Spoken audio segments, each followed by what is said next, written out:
നമസ്കാരം. നമ്മുടെ തത്വചിന്തയുടെ പാതയിലൂടെ ഇങ്ങനെ സഞ്ചരിച്ചു വരികയാണ്. ഇപ്പോൾ വളരെ പ്രധാനപ്പെട്ട ഒരു സ്ഥലത്തെത്തി. രാമൻ്റെ ദൂതൻ ശ്രീ ഹനുമാൻ എത്തിയിരിക്കുക ലങ്കയിൽ. ലങ്ക ഹനുമാൻ്റെ പ്രതീക്ഷകൾക്കൊക്കെ അപ്പുറം. നമ്മളിപ്പോൾ ദുബായിലൊക്കെ പോകുമ്പോൾ അവിടുത്തെ കെട്ടിടങ്ങളും അവിടുത്തെ ഹൈവേയും ഒക്കെ കാണുമ്പോൾ, അവിടുത്തെ അച്ചടക്കം ഇതൊക്കെ കാണുമ്പോൾ നമുക്കുണ്ടാകുന്ന ഒരു പ്രതീതി, എന്ത് ഗംഭീരമായിരിക്കുന്ന സംഭവങ്ങൾ, അതാണ്. പക്ഷെ അതൊക്കെ ഭൗതികമായിട്ടുള്ള ഉയർച്ചയാണ്, അല്ലാതെ ആധ്യാത്മികമായിട്ടോ ഫിലോസഫിക്കലോ ഒന്നുമല്ല. വളരെ അച്ചടക്കത്തോടു കൂടിയാണ് രാവണൻ കൊണ്ടുപോകുന്നത്. അദ്ദേഹത്തിൻ്റെ ഒരു ചിന്തിക്കാൻ പോലും മറ്റവർക്ക് പറ്റില്ല, അത്ര ഒരു ഏകാധിപതിയാണ് അദ്ദേഹം. അപ്പോൾ എല്ലാം കൃത്യമായിട്ട് നടക്കും. പക്ഷേ ആ നടക്കുന്നതിൻ്റെ ഉള്ളിലൊക്കെ ഒരു കണ്ണീരുണ്ട്. മനുഷ്യൻ റോബോട്ടുകളെ പോലെ ജീവിച്ചു പോകുന്നുണ്ടല്ലോ ഒരു ഏകാധിപതിയുടെ രാജ്യത്തിൽ.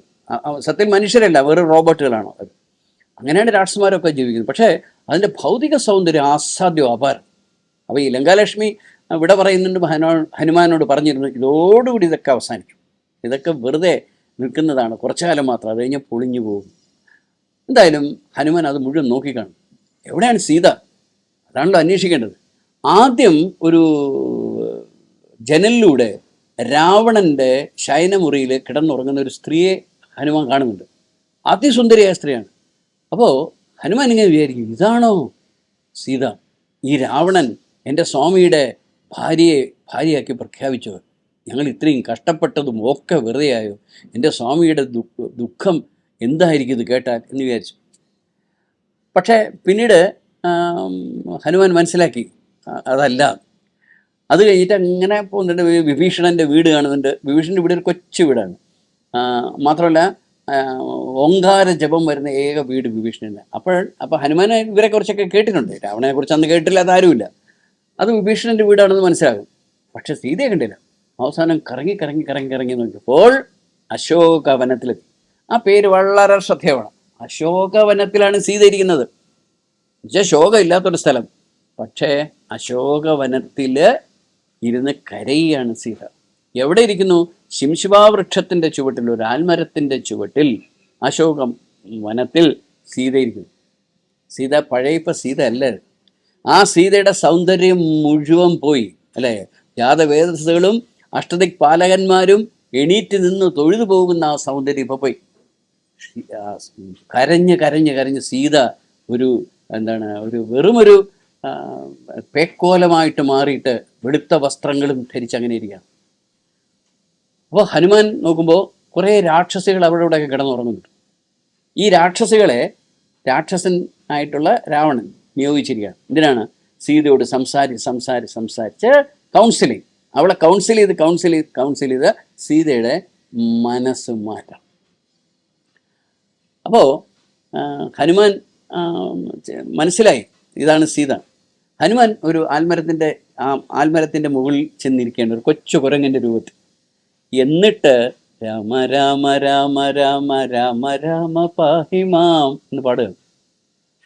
സീത ഉറങ്ങുന്നില്ലല്ലോ. സീത ശബ്ദം കേട്ടിട്ട് എവിടെ നിന്നാണ് വരുന്നത് നോക്കിയിട്ട് മോള് നോക്കുമ്പോൾ ഒരു കൊച്ചു കുരങ്ങിരുന്ന് പാടുകയാണ്, രാമ രാമ രാമ രാമ. അപ്പോൾ സീത അത്ഭുതപ്പെട്ടു. രാവണൻ്റെ കൊട്ടാരത്തിൽ ഉള്ള ഉദ്യാനത്തിൽ വന്നിരുന്ന് രാമനാമം പാടാൻ ഇവനാര്? അപ്പോൾ പെട്ടെന്ന് വിചാരിക്കും രാവണൻ ഒരു കുരങ്ങൻ്റെ രൂപത്തിൽ വന്നിട്ട് തന്നെ കളിയാക്കുന്നു. അങ്ങനെയാണ് സീത വിചാരിക്കും. ആദ്യം സീത അതിനോട് പ്രതികരിച്ചില്ല. പിന്നീട് ഈ കുരങ്ങ് താഴെ വന്നിട്ട് തൊഴുതിട്ട് പറഞ്ഞു, ഞാൻ രാമൻ്റെ ഭൃത്യനാണ്, രാമൻ്റെ ദൂതനാണ്, സീതാദേവിയെ കാണാൻ വന്നിരിക്കുന്നത്. സീത ഞെട്ടിപ്പോയി. ആദ്യം സീത വിശ്വസിച്ചില്ല, പരിഹസിച്ചു. ഒരു കുരങ്ങനാണോ രാമൻ അയക്കുന്നത്? അപ്പോൾ ഹനുമാൻ പറഞ്ഞു, നിങ്ങൾക്കിപ്പോൾ എന്നെ കണ്ടാൽ കുരങ്ങനെന്ന് തോന്നുന്നില്ലേ, കൊച്ചു കുരങ്ങനെന്ന്. പക്ഷെ എൻ്റെ യഥാർത്ഥ രൂപം കാണിച്ചു തരാം എന്ന് പറഞ്ഞിട്ട് അദ്ദേഹത്തിൻ്റെ വിശ്വരൂപം അങ്ങ് കാണിച്ചു കൊടുത്തു. അപ്പോഴാണ് സീത മനസ്സിലാക്കിയത് യഥാർത്ഥത്തിൽ ഈ രാമൻ അയച്ച വാനരൻ തന്നെയാണ്. പിന്നീട് ആ പഴയ രൂപത്തിൽ വന്നിട്ട് ഹനുമാൻ പറയുന്നു സീതയോട്, വിഷമിക്കരുത്, വേദനിക്കരുത്. എല്ലാവരുടെയും ജീവിതത്തിൽ വളരെ ദുഃഖമുള്ള ഒരു കാലഘട്ടം വരും. ആ കാലഘട്ടത്തിൽ നിങ്ങളുടെ ഈശ്വരഭക്തി വിടരുത്. രാമൻ എത്ര കണ്ട് നിങ്ങളെക്കുറിച്ച് ആലോചിച്ച് ദുഃഖിക്കുകയാണെന്ന് നിങ്ങൾക്കറിയാമോ? നിങ്ങൾ വിചാരിക്കുന്നത് നിങ്ങൾ ദുഃഖിക്കുന്നു, അതിനേക്കാളും കൂടുതലാണ് ദേവി രാമൻ ദുഃഖിക്കുന്നത്. ആ രാമൻ പറഞ്ഞയച്ചിട്ടാണ് ഞാൻ വന്നിരിക്കുന്നത്. രാമൻ വരും, ദേവിയെ മോചിപ്പിച്ചു കൊണ്ട് പോകും, ഒരു സംശയമില്ല. അപ്പം സീത ചോദിക്കും, ഞാൻ എങ്ങനെ വിശ്വസിക്കും? കാര്യം രാവണൻ്റെ കയ്യിലും എല്ലാ അടവുകളും ഉണ്ട്. ഒരിക്കൽ രാവണൻ ഒരു ശ്രീരാമൻ്റെ ഒരു ജഡവുമായിട്ട് വന്ന് കയറി സീതയുടെ മുന്നിൽ. എല്ലാവരും കൂടെ ഒരു പല്ലക്കിൽ എഴുന്നള്ളിച്ചുകൊണ്ടിരുന്നു. എന്താണ്, നിന്റെ രാമനെ ഞാൻ കൊന്നിരിക്കുന്നു. സീത ഞെട്ടിപ്പോയി. നോക്കിയപ്പോൾ ശ്രീരാമൻ്റെ ഒരു ജഡം കിടക്കുന്നതിനകത്ത്. അപ്പോൾ ഈ വിഭീഷണൻ്റെ മകളുണ്ട് ത്രിജട. ഈ ത്രിജടയാണ് കണ്ണ് കാണിക്കുന്നത്. കള്ളമാണ്. വിഭീഷണൻ്റെ മകളാണ്. അപ്പോഴാണ് സീത മനസ്സിലാക്കുന്നത് അത് രൂപം ഉണ്ടാക്കിക്കൊണ്ടിരിക്കുകയാണ്. സീതയുടെ അല്ല, ഒരു ഡമ്മി. ആ ഡമ്മിയാണ് അത്ര എന്തൊക്കെ. ഒരിക്കൽ വാളും കൊണ്ട് വെട്ടാൻ വന്നു സീതയെ. എല്ലാ ഇവരും കൂടെ പ്രകീർത്തിച്ച് രാവണൻ്റെ കല്യാണം കഴിക്കുന്നതാണ് നല്ലത്, നിനക്ക് ഈ രാമൻ്റെ അടുത്ത് പോയാൽ ഒരു ഗുണവുമില്ല എന്ന് പറഞ്ഞ് മനസ്സിലാക്കുമ്പോഴും സീത പുച്ഛിക്കുന്ന രാവണൻ. അപ്പോൾ വാളെടുത്ത് വെട്ടാൻ പോയി സീത. അദ്ദേഹത്തിന് സഹിക്കുന്നില്ല. മണ്ഡോദരിയാണ് വന്ന് കയ്യിൽ പിടിക്കുന്നത്. എന്നിട്ട് ഓർമ്മയുണ്ടല്ലോ ഒരു ശാപം അല്ലേ എന്ന് ചോദിക്കും. അപ്പോഴാണ് രാവണൻ തലകുനിച്ച് മാറും. എല്ലാവരും ഇങ്ങനെ പറയാറുണ്ട്, രാവണൻ വേണമെങ്കിൽ സീതയെ ബലാത്കാരം ചെയ്തുകൂടായിരുന്നു. എന്തിന് രാവണൻ ഇങ്ങനെ ഇങ്ങനെ സേഫായിട്ട് നിർത്തി? ലോജിക്കലായിട്ട് ചോദ്യമാണ്. രാവണൻ എത്ര സ്ത്രീലമ്പടനാണ്, എത്രയോ സ്ത്രീകളെ കൊന്നിട്ടുണ്ട്. ആ രാവണൻ വന്നിട്ട് സീതയെ അത്ര മോഹമാണെങ്കിൽ ബലാത്സംഗം ചെയ്തുകൂടെ? ബലം ഉപയോഗിച്ച് തൻ്റെ ഭാര്യ ആയിക്കൂടെ? എന്താ രാവണൻ ചെയ്യാത്തത്? പലരും രാവണൻ്റെ മഹത്വമാണെന്ന് പറയാറുണ്ട്. രാവണൻ്റെ മഹത്വം കൊണ്ടല്ല. രാവണൻ ഒരിക്കൽ പുഷ്പവിമാനത്തിൽ സഞ്ചരിക്കുമ്പോൾ ഒരു ദ്വീപിൽ ഒരു യോഗിനി ഇരുന്ന് തപസ് ചെയ്യുന്നുണ്ട്. അതിസുന്ദരിയ യോഗിനി. അദ്ദേഹം വിമാനം അവിടെ ഇറക്കിയിട്ട് പറയും, നീ എന്തിനാണ് ഇരുന്ന് തപസ്സൊക്കെ ചെയ്യുന്നത്? ഇന്ന് ലോകത്തിൻ്റെ ദൈവം ഞാനിതാ മുന്നിൽ വന്നിരിക്കുന്നു, നീ എന്നിൽ വന്നണയൂ, എല്ലാ രാജകീയ സുഖങ്ങളും ഞാൻ നിനക്ക് തരും. പക്ഷെ യോഗിനി സമ്മതിച്ചില്ല. അവിടെ രാവണൻ ആ യോഗിനിയുടെ സർവ്വവ്രതങ്ങളും അവസാനിപ്പിച്ചുകൊണ്ട് അവളെ ബലാത്സംഗം ചെയ്തു. രാവണൻ ചെയ്തൊരു തെറ്റുകളിൽ ഒന്നാണ്. അവള് ഒരു തീ ഉണ്ടാക്കിയിട്ട് ആ തീ ചാടി മരിച്ചു. ആ മരിക്കുന്നതിന് മുമ്പ് രാവണനോട് പറഞ്ഞു, ആ ഒരു സ്ത്രീക്ക് ഇഷ്ടമല്ലാതെ ആ സ്ത്രീ നീ തൊട്ടിട്ടുണ്ടെങ്കിൽ നിന്റെ തല പൊട്ടിത്തെറിച്ചു പോകും എന്ന് പറഞ്ഞ് ശപിച്ചിട്ടാണ്. ഈ ശാപമാണ് രാവണൻ്റെ പേടി.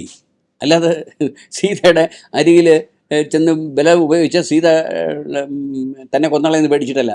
സീത തന്നെ ഒന്നും ചെയ്യില്ലെന്ന് രാവണൻ എന്നിട്ടറിയാം. പക്ഷെ ഈ ശാപം കിടക്കും. രാവണൻ കരഞ്ഞൊരൊറ്റ ക്രൂരത, ഒരു ക്രൂരമായ കൃത്യത്തിന് ശേഷം രാവണൻ കരഞ്ഞൊരൊറ്റ സംഭവം. രാവണന് ഭയങ്കര ഫീൽ ചെയ്തു. അവളങ്ങനെ ആത്മഹത്യ എന്ന് വിചാരിച്ചില്ല രാവണൻ.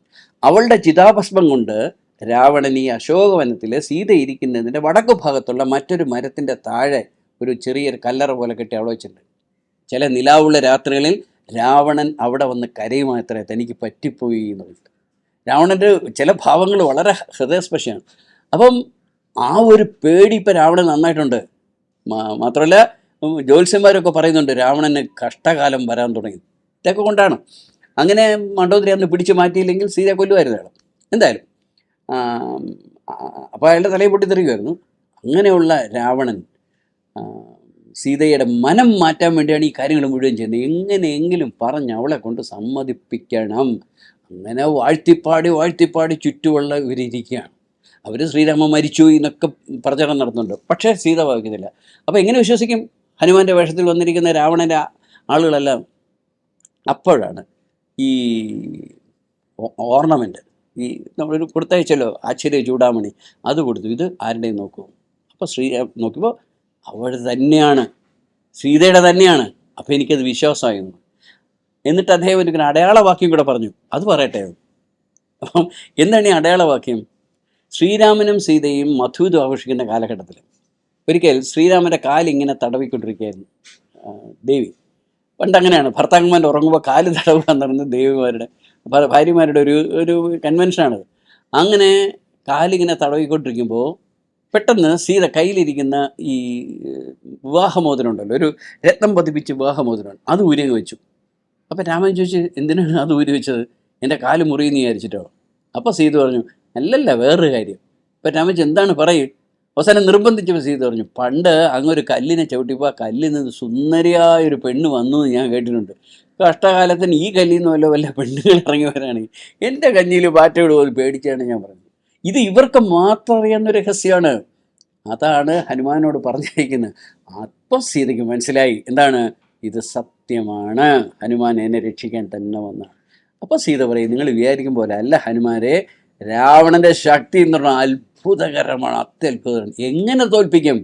അപ്പോൾ ഹനുമാൻ പറഞ്ഞു, നേരത്തെ എൻ്റെ രൂപം കണ്ടല്ലോ, അതുപോലെ ആയിരക്കണക്കിന് വാനരന്മാരുണ്ട്, സുഗ്രീവൻ, അംഗദൻ, നളൻ, ഗവാക്ഷൻ എന്ന് പറഞ്ഞ പേര്, അവരൊക്കെ കൂടെ ഒരു വലിയ ഒരു സൈന്യമായിട്ട് വന്ന് പാലം കെട്ടിവരും, വന്ന് ദേവിയെ കൊണ്ടുപോകും, പിടിച്ചിരിക്കണം.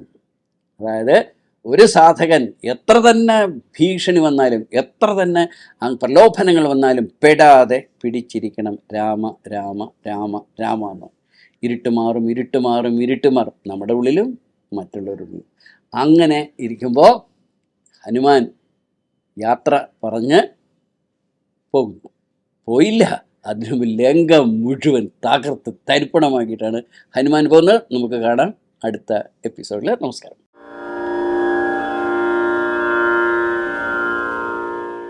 ക്ലാസിക് ഫിലിംസിൻ്റെ ഈ വീഡിയോ നിങ്ങൾക്ക് ഇഷ്ടമായെങ്കിൽ ലൈക്ക് ചെയ്യാനും കമൻറ്റ് ചെയ്യാനും ഷെയർ ചെയ്യാനും മറക്കണ്ട. ചാനൽ ഇതുവരെ സബ്സ്ക്രൈബ് ചെയ്യാത്തവർ സബ്സ്ക്രൈബ് ചെയ്യാം. അടുത്ത വീഡിയോയുമായി വീണ്ടും കാണുന്നത് വരെ നന്ദി, നമസ്കാരം.